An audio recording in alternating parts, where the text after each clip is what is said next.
מה שאלת אותי? ראש הממשלה אומרים ברשת שאתה בכלל מת? אני מת על קפה, אתה יודע מה? אני מת על העם שלי. איך הם מתנהגים, פנטסטי. אתה רוצה לספור את מספר אצבעות? אתה יכול להראות לנו? פה. פה. ראית? יפה מאוד. לחיים. ראש הממשלה מסר לאנשים שיוצאים ומתאווררים? לצאת להתאוורר, אבל ליד מרחב מוגן. והעמידה שלכם היא מדהימה, נותנת כוח לי, לממשלה, לצה"ל, למוסד. אנחנו עושים דברים שאני לא יכול לשתף ברגע זה, אבל עושים דברים מכים באיראן חזק מאוד, גם ביום הזה, גם בלבנון, ממשיכים. אתם אומרים לי להמשיך? אני אומר לכולכם, גם אתם תמשיכו.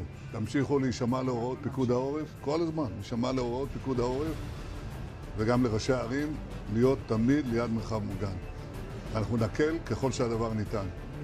ותודה לך על הקפה, הוא מצוין. אני לא יודע לגבי הקלוריות, זה נראה לי מסוכן מאוד.